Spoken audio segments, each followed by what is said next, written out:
I'm going to continue to work with the council and the various organizations here to turn these goals into a reality.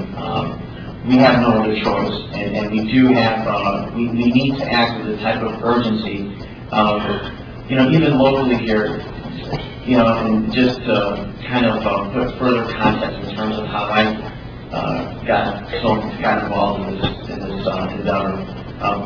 About 4 years ago, I received a call from a local company, and many of you probably remember the Cooper Lamp Company. The Cooper Lamp Company was a long-time manufacturing center here in Chicago, and it was really bizarre because about a month before receiving this very ominous call, I had watched them on a program. It was a local public access TV program, and they were being featured as one of the bright spots of local manufacturing. So I remember thinking to myself when I watched the program, oh, this is great. This business is in the ward, and I don't have to worry about that narrative that I've been reading about in the Wall Street Journal and other publications where local manufacturing companies can no longer compete with their foreign counterparts. Well, guess what happened? I was wrong.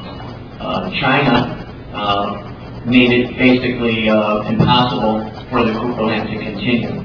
To make matters worse, we had about 110 people from the neighborhood who were employed by the Cooper Lamp, long-time employees here. Where were they going to go? The average age of the employee was 40 to 45 years old. They had given about 10 to 15 years of their lives to help make this company a good company.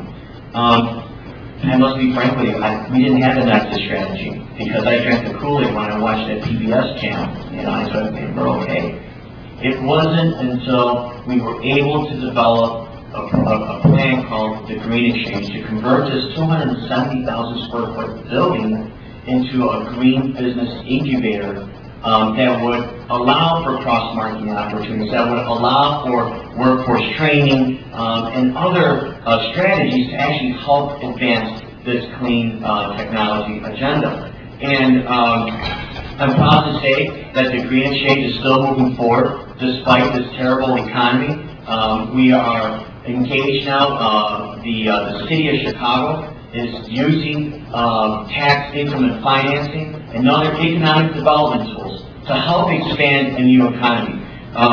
We are also working on another exciting program locally, the revitalization of a local industrial corridor. This is the Addison Industrial Corridor, which happens to be located 3 blocks roughly from the Green Exchange. This industrial corridor, like many others, unfortunately, has seen better days.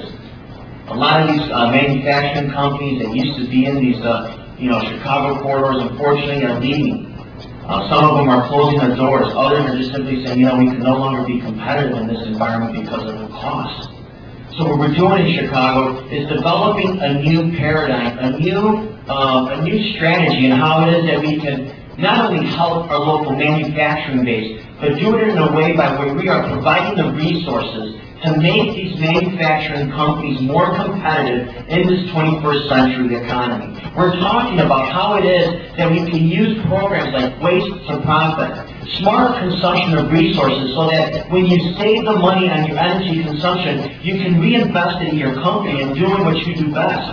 Also taking a look at how it is that we can recruit companies that are manufacturing the wind turbines. In the city of Chicago, we have 4 major wind turbine companies that are headquartered. The headquarters are great, and we have other small ones.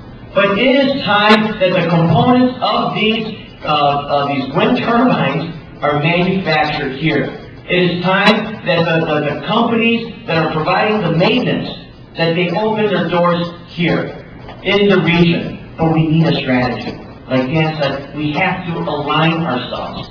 Government and business have to recognize that they are not enemies, that they are not at odds, but that they are inextricably connected, and that we have to work together to advance our economies to provide for the prosperity that our countries, that our local communities need. In addition to the corridor and the city's designation now of a clean technology business campus as a model for other industrial corridors in the city and throughout the region, we are also looking now at the United States Green Building Council's Leadership in Energy and Environmental Design Neighborhood Development Certification.